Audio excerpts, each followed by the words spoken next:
ပရိသတ်ကြီးတို့အားလုံးကိုကျွန်တော်တို့ရန်ကုန် Insight Channel ကနေပြီးတော့မှပြန်လည်ကြိုဆိုလိုက်ပါတယ်ဒီနေ့ပြောပြပေးမယ့်အကြောင်းအရာလေးကတော့ကျွန်တော်တို့အောက်လွတ်မှာမလိုတဲ့အကောင့်တွေကိုဘယ်လိုဖယ်လိုက်ရမလဲဆိုတာကိုပြောပြပေးပါမယ်ပထမဆုံးကျွန်တော်တို့ Play Store မှာအောက်လွတ်ကိုရှာလိုက်ပြီးတော့ update တင်လိုက်ပါ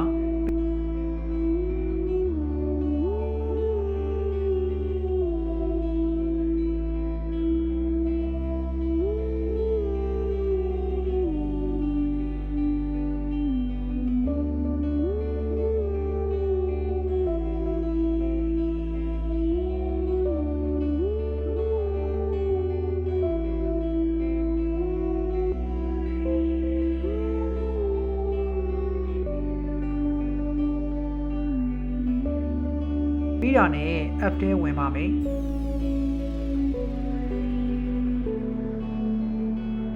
အဲ့ဒီမှာကျွန်တော်တို့ inbox ဆိုတာကိုနှိပ်လိုက်ပါကျွန်တော်တို့အကောင့်တွေအများကြီးတွေ့ရပါမယ်မလိုတာတွေကိုဖြတ်ပြစ်မှာပါအောက်ဆုံးနားလေးက setting ပုံလေးကိုနှိပ်ပါ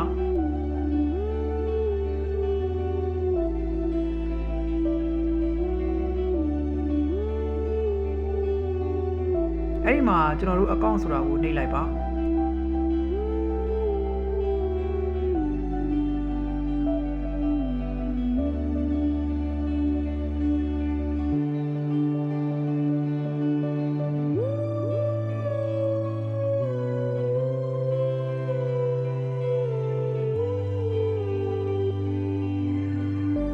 ကျွန်တော်တို့အကောင့်တွေတွေ့ရပါလိမ့်မယ်အဲ့ဒီထဲကဖြတ်ချင်တဲ့အကောင့်ကိုနှိပ်လိုက်ပါမယ်အောက်ဆုံးမှာ remove အကောင့်ဆိုတာလေးကိုနှိပ်လိုက်ပါမယ်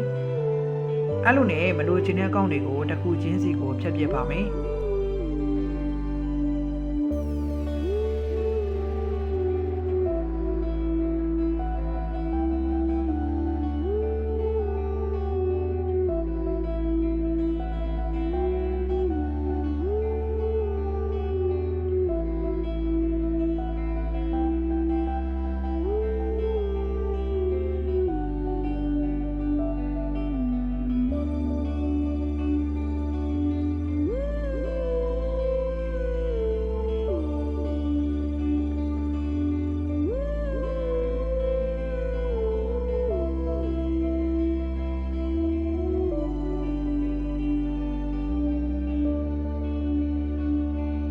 တလက်စာရဲ့ကျွန်တော်တို့အကောင့်အသစ်ဖွင့်နည်းကိုပြောပြပါမယ်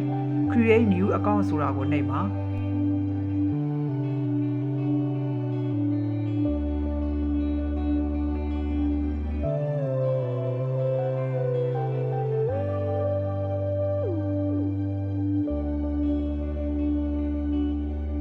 ပြီးရင်တော့ကျွန်တော်တို့ email name ကိုထည့်လိုက်ပါ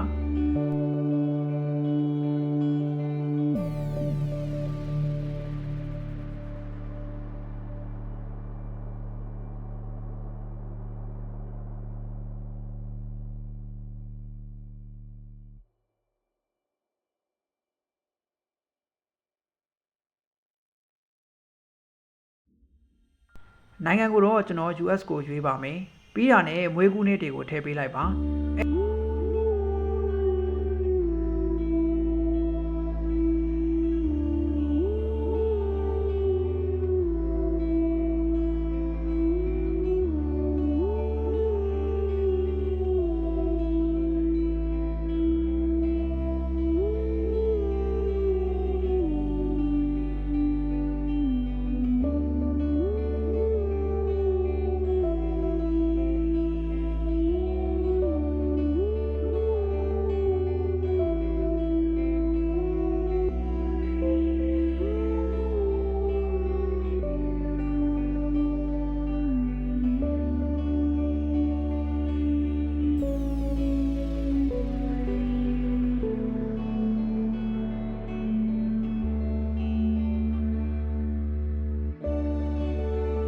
အဲ့ဒါဆိုကျွန်တော်တို့အကောင့်တင်လေးရပါပြီဟုတ်ကဲ့ပါဒီနေ့အကြောင်းအရာလေးကတော့ဒီလောက်ပါပဲအဆုံးထိကြည့်ရှုပေးကြတဲ့အတွက်ကျေးဇူးတင်ပါတယ်ခင်ဗျာ